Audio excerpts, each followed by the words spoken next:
to Unity Presbyterian Church Online. This week in worship, Pastor David continues our Go series with looking at going and keeping on going. Let's listen. Well, officials in Southern Oregon had created a COVID clinic where they were giving out doses of the vaccine.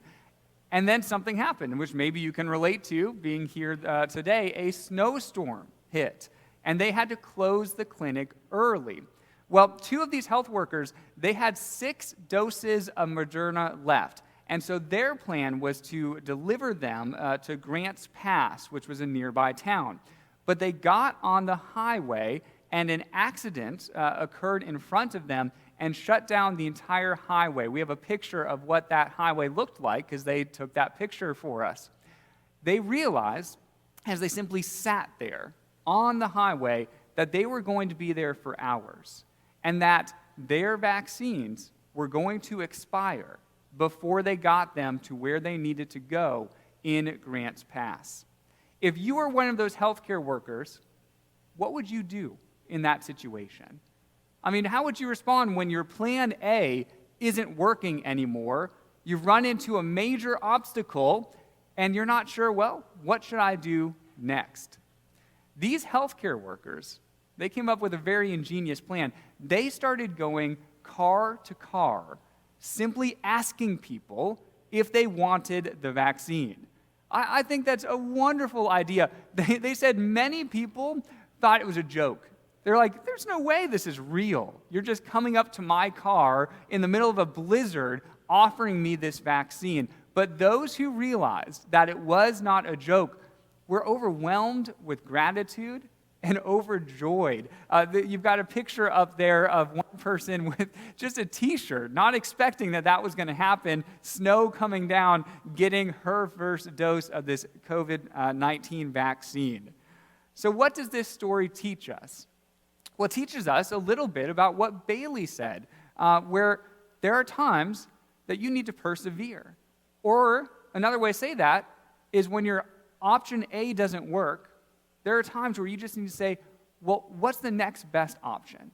Instead of going, my option didn't work, and now I don't know what to do. And so I'm throwing up my hands, maybe I'm giving up, I don't know what to do. No, you say, how can we be creative here?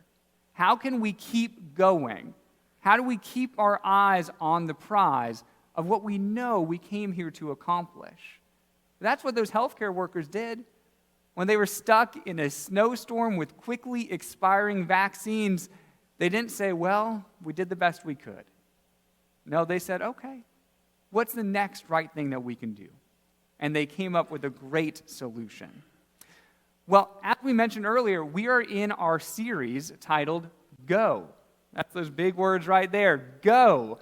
And today we're talking about how we go and then keep going. No matter what's in your path or what might be trying to block you, you keep going. And we are following the story of Paul and Barnabas. You might remember last week, they were in the town of Antioch. And in Antioch, all of these people from outside the Jewish faith ended up coming to faith. And Paul and Barnabas kind of teamed up, and they said, we are going to share the good news together. Well, after that story, the local ministers and church in Antioch said, we're going to commission you guys, Paul and Barnabas, as missionaries. And we want you to take that message that lit Antioch on fire and go share that throughout this whole region. And so that's what they chose to do. And that's the story that we are going to study today, is their first missionary journey together. And you're going to find out that in one particular case, they ran into a major issue that they did not expect, and they had to come up with, well, what is the next right step? So we are going to follow Paul and Barnabas to the town of Lystra. Now, we've got a little map that shows you where Lystra was. And as you can see, so off to the, let's see, I guess maybe your left, you'll see Antioch there, which is where they were last week. And then from there, they did an extensive amount of traveling. And then right there in the middle is Lystra. And that is where our story takes place today. That's where Paul and Barnabas have ended up. So, Acts chapter 14, verse 8 begins in this way. It says, "In Lystra, there sat a man who was lame. He had been that way from birth and had never walked." Okay, we don't know anything about this man other than this one physical characteristic. He cannot walk, and he has never walked. And so he sits there, and a crowd gathers, and they want to hear Paul preach. And Paul begins preaching as he does in all those other cities on his missionary journey, and this man is simply a part of this crowd, this man who has not walked and cannot walk. And we're told that as he listened to Paul as he was speaking, and Paul looked directly at him and saw that he had faith to be healed. Isn't that a really interesting statement to make? That Paul looked at this man who cannot walk and saw something in him. He saw that he had the faith to be healed. What do you think it was that Paul saw there? Well, let's consider for a moment the state of this man and what was going on inside of him as he heard Paul preach about the gospel, preach about the good news. I bet that something must have stirred inside him as he was hearing those words that Paul was preaching. I wonder if you can relate to that. You've maybe heard a sermon in your past, or you've read scripture at one point, and you realized God is speaking directly to me.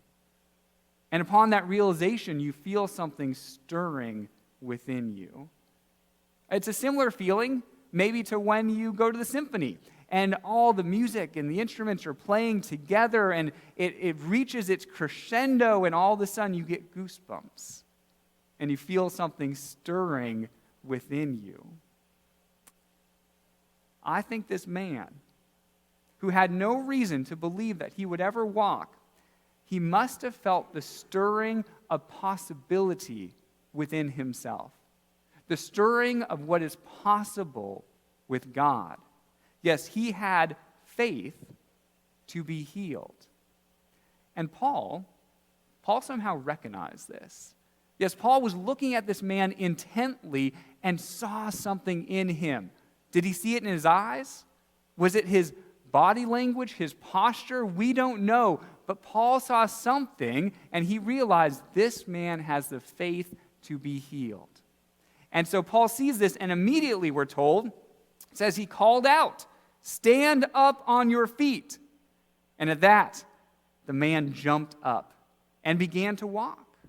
When the crowd saw what Paul had done, they shouted in the Lycaonian language, "The gods have come down to us in human form." I mean, imagine this story. Imagine you were in the crowd that day, and this man, who had never walked a step in his life, jumped up. He didn't just gingerly stand up. No, he jumped up in excitement and began to walk. Now, as miraculous as that is, I don't want you to pay too much attention now to that man, because we don't see him for the rest of this narrative. I want you to pay attention to the reaction of the crowd to this miracle. This crowd, they're so overwhelmed by what they just saw that the only solution that they can come up with of what they're seeing is that Paul and Barnabas must be gods. They must be gods in human form. I mean, why would they think that? Well, I mean, think about it. They knew this man who could not walk. They probably knew his name. They probably knew his family. Maybe they saw him grow up, and never in their imaginations did they believe that they would see that man walk.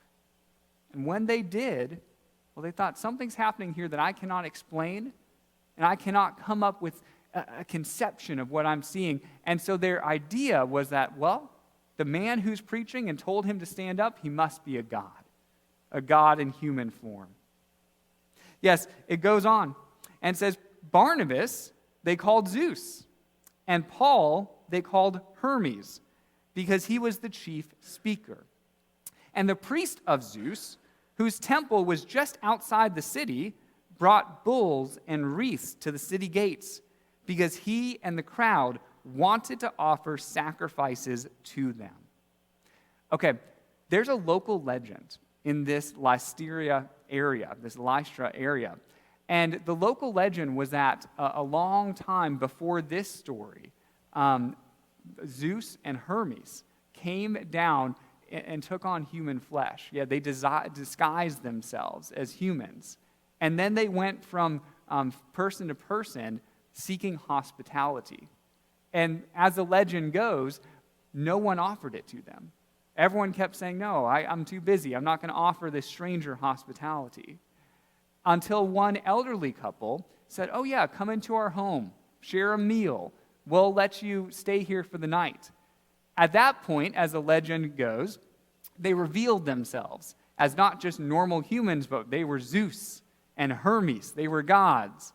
And they said, we are going to bless you for showing us hospitality and curse everybody else who did not show us hospitality. If that's the local legend in Lystra, I mean, don't you think that that was maybe in the back of their minds when all of a sudden they saw something that they couldn't explain and said, well, we don't want to mess that up again. I mean, if these are gods in human form, then we want to make sure that we please them. And so we are going to bring sacrifices to them just to make sure we're on their good side. Fun fact, archaeologists actually have done some excavating in this area, and they have found 2 statues from this same time period. One was of Hermes, and it was dedicated to Zeus and Hermes, which I think is so interesting going along with this story. And the second was a statue of Zeus, and it was dedicated to the priests of Zeus. Now, you see that they have a temple honoring Zeus right outside the city walls. And the priests of Zeus are the ones who are bringing the bulls for the sacrifice. And so it's always neat when something from the Bible is then backed up by in support of something that is found outside of the Bible. So the crowd wants to offer sacrifices. Paul and Barnabas, they are horrified by this development. Just horrified. Here's where it goes next. It says, but when the apostles, Barnabas and Paul, heard of this, they tore their clothes, which is a sign of grief, and rushed out into the crowd, shouting, friends, why are you doing this? We too are only human like you, and we are bringing you good news. If you watched us last week, or if you were with us last week, remember, good news means gospel. So they're saying, we're just bringing you the gospel, telling you to turn from these worthless things, meaning the idols of Zeus and Hermes. Turn from those to the living God, who made the heavens and the earth and the sea and everything in them. Yes, we are not gods, they proclaim. We're just like you. We're humans just like you. But did you see what they understood as humans, what their role was? They said, we are simply the bringers of the good news. Yeah, we are not the good news in and of itself. We are the bringers of this message of salvation. In some ways, they're saying, we are simply the messenger. So don't get us confused with the message. Yeah, in some ways, they're saying, God's the CEO. I'm just the employee. I mean, God's the leader. I'm simply the follower. We are messengers. And the message is what you need to pay attention to. Paul continues to talk about this message and how the message of the good news, the gospel, has been right there in Lystra all along, and they may not have even noticed it. Yes, he says, Paul goes on speaking, he says, in the past, God let all nations go their own way, and yet he has not left himself without testimony.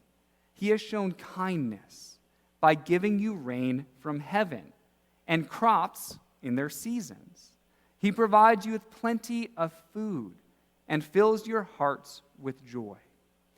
Even with these words, they had difficulty keeping the crowd from sacrificing to them. I think this is such a beautiful part of Paul's speech, where he begins speaking of the kindness of God. And he tells them, he goes, hey, when you share a meal, that's a sign. And it's a sign of God's kindness. Or when you see a change in the seasons, that's a sign. It's a sign of God's kindness. When your heart is simply filled with joy, that's a sign of God's kindness. All of this, he says, is from God. None of this is from Paul. He and Barnabas are simply the messengers of this wonderful good news to share. Now, I want you to pay attention to still the response of the crowd. They are still trying to offer sacrifices to Paul and Barnabas, but something changes, and the good times do not last.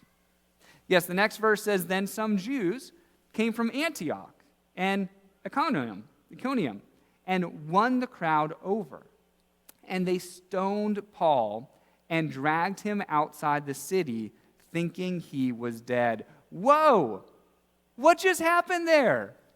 I mean, what an absolute change from where you may have thought the story was really going. I mean, one moment, the crowd thinks that they are gods in human form. And the next moment, they decide to throw stones at them until they believe Paul is dead, and then drag his lifeless body outside the city walls. What changed? I don't know exactly what changed in the hearts of that crowd, but the result is deeply tragic. I mean, again, put yourself in Paul's shoes here. He's preaching. He's a messenger, and he's sharing this message that he deeply believes in, and they are tracking with him to an extent. They're a little confused, but they're tracking with him until they're not. And then they decide to throw rocks at him until they believe that he's dead. In one of his later letters, he recounts this experience in 2 Corinthians. He says, 3 times I was beaten with rods. Once I was pelted with stones. And he's thinking back to this experience that we just read about in Acts. 3 times I was shipwrecked. Yes, Paul, what he's saying here is Paul has had to endure so much as a messenger of the gospel, a messenger of the good news. But here he is, stoned almost to the point of death. And you have to think that the average person would never set foot in that city again. I mean, the average person would probably turn tail and curse the Lysterians on the way out. But Paul is not an average person, because this is what he decides to do. Acts 14:20 says, but after the disciples had gathered around him what they believe is his lifeless body, he got up and went back into the city. What in the world would compel Paul to go back into the city? I mean, this city just turned on him. The crowds just threw rocks at him. They tried to kill him, but Paul got up and went back into the city. Why? Why would Paul do this? I was reflecting on that question a lot this week. And the conclusion I came to is a person will go to great lengths for something that they deeply believe in. And Paul deeply believed that God was sharing with us something that needed to be shared with anyone who had not heard it. Yes, Paul deeply believed in the gospel, and you can see the great lengths that he chose to go to share that good news. Paul got up and went back into the city. He went to face the same crowd that had just tried to kill him. Now, I want you to remember that the next time you go through something really challenging in life. Because the challenges do come, don't they? I mean, life's going to knock you down.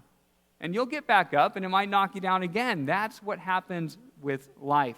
But when that happens, please remember these words, that Paul got up, and Paul went back into the city.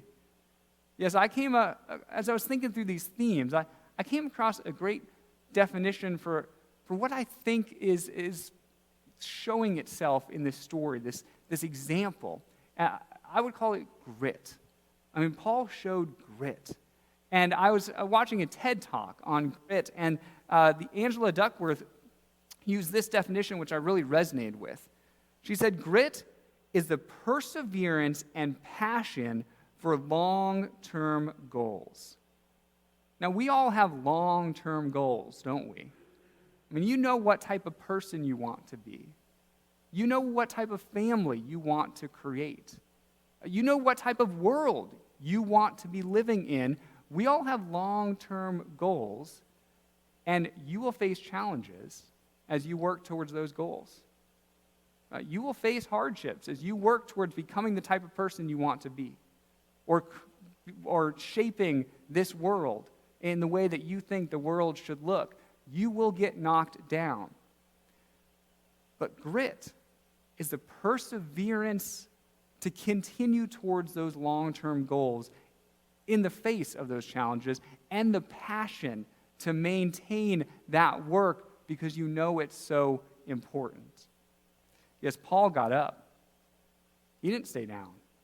Paul got up and he didn't run away. He got up and went back into the city. So I wonder, are you having a really hard time, maybe with your family right now? Maybe there's conflict and drama. Keep going.